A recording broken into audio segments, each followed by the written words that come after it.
The morning light had barely touched the lake when an entire crowd appeared at my shoreline, their footsteps shaking the quiet earth, their entitlement rising like a storm. They thought my boat belonged to them. They thought the HOA ruled the water. They were wrong. Today, truth was rising from the deep. Stay with me, because this is the moment a community learned that ownership is louder than authority. Dawn unfolded slowly across my fishing lake, brushing the water with gentle streaks of gold that shimmered like liquid fire. The air carried a cool bite, scented with pine and damp earth, the kind of atmosphere that settles into the soul with quiet certainty. Standing at the edge of the dock, I felt the world pause, still, balanced, untouched by conflict. This lake had always been more than property. It was memory, heritage, a refuge carved from years of silence. But that morning, as the light sharpened and shadows stretched across the grass, something different stirred beneath the calm. Change was coming. The gravel road behind me groaned with sudden footsteps, heavy, clustered, and fast. I didn't need to turn to know what was approaching. The energy in the air shifted, growing dense, almost electric, as if the lake sensed an intrusion before I did. When I finally turned, a swarm of unfamiliar faces marched toward the shoreline, led by the same woman who had turned this neighborhood into her stage of rules and demands. Her posture was sharp, chin lifted, arms stiff, like someone stepping into territory she believed was hers. Only she didn't realize this land never answered to her footsteps. The guests behind her scanned the area with bold, careless eyes, dragging their coolers across the grass, pointing at my boat as though choosing seats in a theater. Their confidence clashed with a quiet mourning, disrupting the harmony that lived on this lake long before they did. The wooden dock creaked under the weight of their intrusion. Their presence spread like ripples across still water, each movement pushing against the boundaries they didn't understand. And the woman leading them, Karen, wore an expression carved from entitlement, certain she could claim whatever she touched, certain she controlled whatever she desired. I watched as she approached the dock, her shadow stretching across the planks like a challenge. Her eyes swept across the water with a kind of possessiveness reserved for rulers surveying their kingdom. But this kingdom wasn't hers. A cold breeze drifted across the lake, brushing against my face, as if urging me to stand firm. For years, she had barked rules, fined neighbors, and treated every corner of this community as her personal domain. Today, she marched toward something she believed she owned: my boat, my lake, my sanctuary. But belief is not ownership, and assumptions are not rights. The guests began crowding near the water, pointing at the oars, the wooden seating, the hand-carved details etched by my grandfather decades ago. Their excitement grew, their voices rising in careless laughter that clashed with the serenity the lake protected. The water reflected their movements in distorted shapes, as if rejecting them. My chest tightened with a weight that wasn't anger, but something far deeper: violation. They didn't see the history in the grain of the wood, the memories stored in each curve, the years preserved under layers of varnish. To them, it was just a boat. To me, it was legacy. Karen stepped closer to the dock, each motion sharp with confidence built on years of unchecked control. The wind tugged at the edges of her jacket, but she didn't notice. She was too busy surveying the lake like it was a checklist she'd forgotten to dominate. The morning sun intensified, reflecting off the rippling water onto her face, revealing the strain beneath her hardened expression. She wasn't just claiming space. She was declaring victory over a battle she assumed she'd already won. And yet, beneath her confidence, the lake mirrored something she couldn't hide: anxiety growing like hairline cracks in glass. I moved toward the dock's edge, letting the boards flex under my boots. The water beneath me swayed gently, steadying my breath. This place had taught me patience, clarity, and the weight of protecting what matters. It had also taught me when to stand unshakable. The guests paused, confused by my presence, unsure if they should advance. The lake glistened between us like a line drawn by nature itself.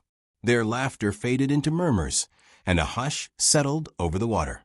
Even the morning breeze seemed to pause, waiting for the moment truth would rise to the surface. Karen's expression hardened, her confidence shifting into something sharper, more brittle. She walked until her shoes touched the first plank of the dock, her presence pressing into my space like an uninvited shadow. The faint rustle of leaves broke through the silence, but nothing else moved. Not the water, not the air, not the tension coiling between us. She tilted her head slightly, as though assessing the strength of what stood in front of her.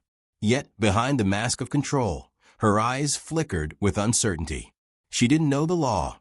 She didn't know the boundaries. And she didn't know me.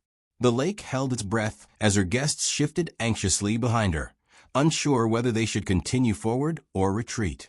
The quiet grew thicker, wrapping around us like a veil of inevitability. The sunlight sharpened, drawing a stark contrast between her ambition and the reality she had stepped into.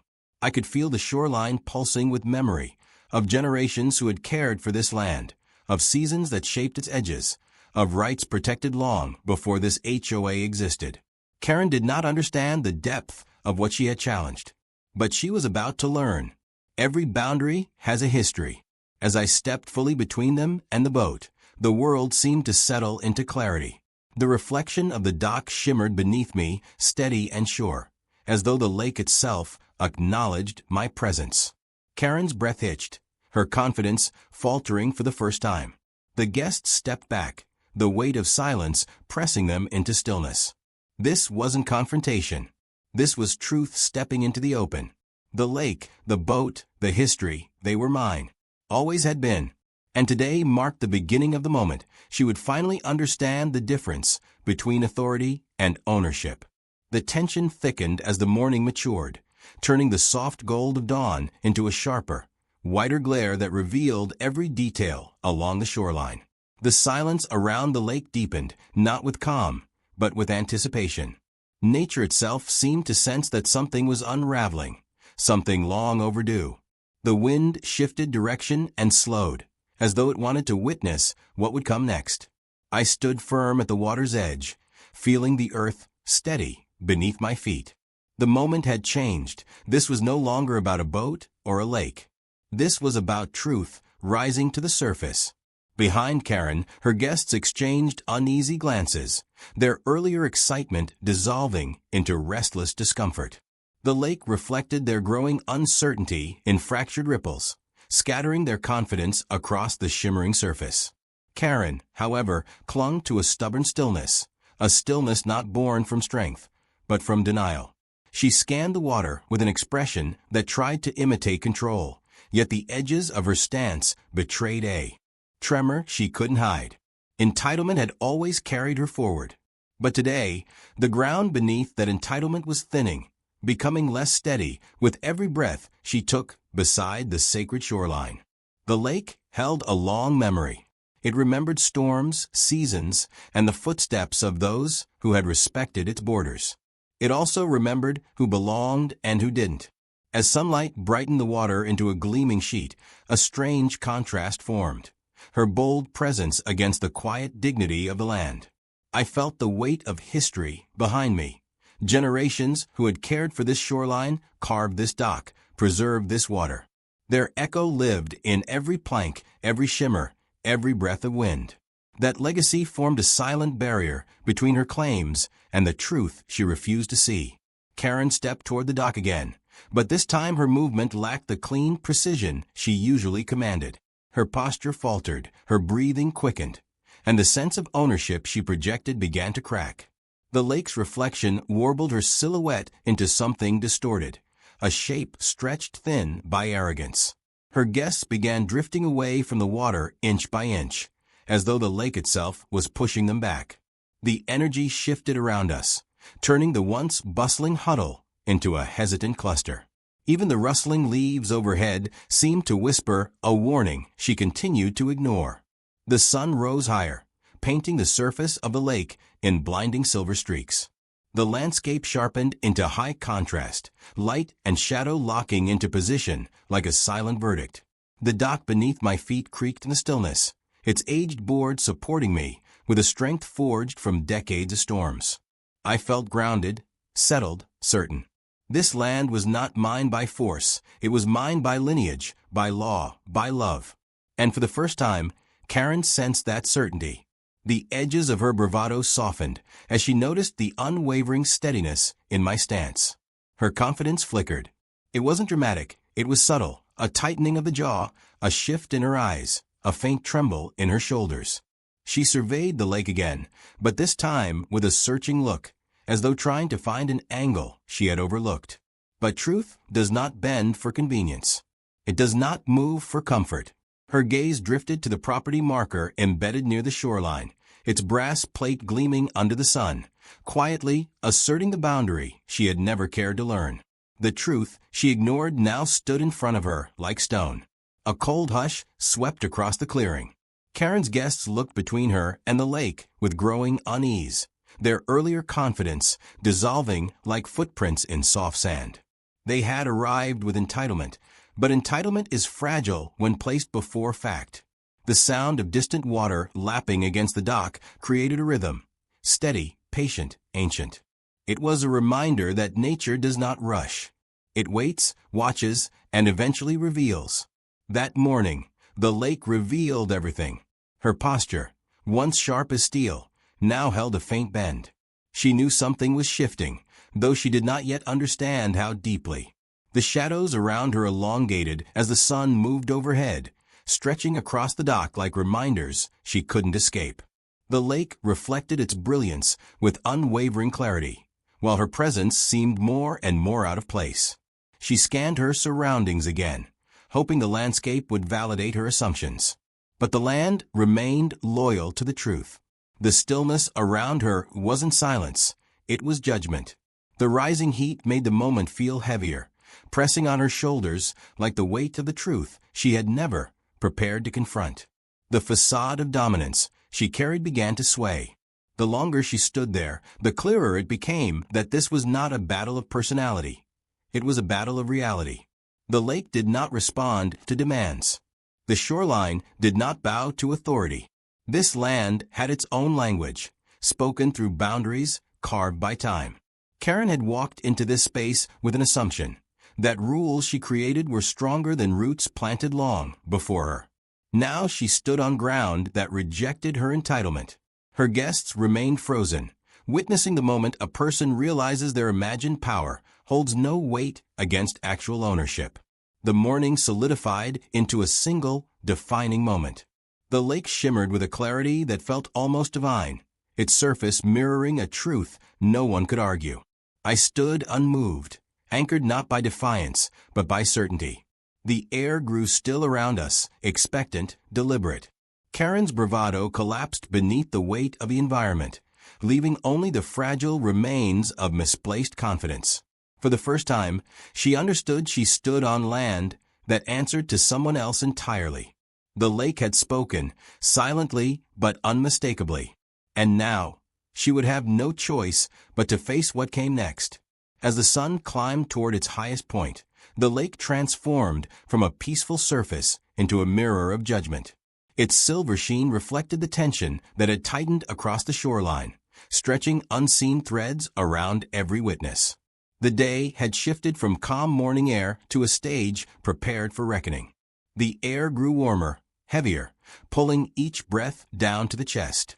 I stood still at the water's edge, grounded like an old oak whose roots held deeper than anyone could imagine. The moment hovered delicately, waiting for the truth that had been buried to finally break free. Karen's stance weakened as the lake continued exposing her misplaced certainty. The property marker glimmered in the unforgiving light, presenting a truth she could no longer outrun. Her guests, once confident intruders, had become silent observers whose posture betrayed unease. The shoreline itself seemed to lean away from them, rejecting their presence. The water's subtle movement brushed the dock, the rhythmic sound echoing the slow collapse of an illusion. In that symphony of nature, authority meant nothing. Only lineage spoke. Only rightful ownership carried weight. And now, Karen stood at the edge of a truth she was never prepared to face. I stepped closer to the lake, feeling the soft vibration of the dock beneath my boots, a reminder that this place knew me, recognized me, accepted me. My shadow stretched long across the boards, merging with the reflection of the boat carved by my grandfather. History stood beside me, generation upon generation woven into the soil beneath my feet. Karen's figure, once sharp and imposing, now seemed small against the vastness of the lake's memory. Her entitlement no longer had a place here. The water had already chosen whose story mattered, and whose intrusion would dissolve into insignificance. The guests shifted anxiously as the silence grew dense, pressing like a hand against their backs. Their earlier bravado had evaporated, leaving behind quiet discomfort. Even the breeze refused to move, creating an unusual stillness that amplified the weight of the moment. Time slowed, stretching itself thin between realization and consequence. Karen looked around as if searching for something to hold onto, some detail that could invalidate the truth she now confronted. But the landscape offered her nothing. The dock, the trees, the water, the land, all stood aligned with a single, unshakable reality she had long ignored. The lake glimmered brighter, its surface turning into a white blaze under the noon sun, as though nature was preparing to carve a permanent line in the stories of those present. The boundary that separated assumption from truth became visible in the way the light fell, in the way the water moved, in the way the air pressed against the scene. Karen's certainty had finally cracked open, revealing the fragile foundation beneath it. She stood motionless, burdened by the weight of a realization that grew heavier with every passing second. She had stepped beyond authority, and now authority had stepped back. A faint sound drifted across the water, the slow, steady tapping of ripples against the dock, as if the lake itself was speaking in a language only the land understood. I reached the center of the wooden planks, feeling them flex with familiarity beneath me. My presence wasn't forceful. It was simply rooted. The guests lowered their heads, reluctant to meet the lake's unwavering reflection. Their shoulders sagged as though the truth had drained the energy from their limbs. The shoreline no longer appeared welcoming to them. They stood like figures carved from uncertainty, waiting for the final shape of consequence. Karen stared at the property marker again, her gaze hollow, her breath caught between disbelief and regret. The metal plate, worn by weather yet unchanging in message, represented the years she had never cared to understand. It stood firm as a symbol of everything she had overlooked: boundaries, history, ownership. She had built authority on enforcement, not knowledge. But authority without knowledge is dust. And now, the dust was settling around her feet. Her posture shrank, the confident lines of her stance softening into the shape of someone who finally recognized that power without truth has no place to stand. The sunlight intensified until the shoreline glowed. The trees shimmered with heat, their leaves reflecting the brilliance of midday. A wave of clarity moved across the lake, its surface bright enough to erase any lingering doubt. The guests stepped back instinctively, distancing themselves from the confrontation that no longer belonged to them. Even nature seemed to guide them away. The air grew lighter, cleaner, as though the lake was reclaiming its space. The energy shifted completely. This was no longer an argument. It was a revelation, a silent declaration that no false rule, no imagined authority, could ever overwrite truth. The shoreline exhaled, releasing a long-held breath. The tension that had hovered between us dissolved into the warm air, replaced by a sense of balance, slowly restoring itself. I stood anchored between water and sky, feeling the calm settle back into the landscape. The boat gleamed under the sunlight, its wooden surface absorbing the moment. Karen's world had unraveled, its threads pulled apart by the quiet strength of facts she had never respected. Her entitlement pressed around her like shrinking walls, leaving her standing alone at the edge of a truth she had tried to bury under arrogance. The lake shimmered in perfect stillness, untouched, undisturbed, certain. The reflection of the dock stretched long across its surface, a visual proof of the equilibrium that had returned. I felt no triumph, only completion. The land had spoken. The water had witnessed. The truth had settled like sediment on the lakebed, permanent, undeniable. Karen turned slowly, her presence fading into the background of a landscape she no longer had the courage to challenge. The guests followed her in heavy silence. And as their footsteps retreated from the boundary they had crossed, the lake embraced its calm once more, because truth had finally reclaimed its place.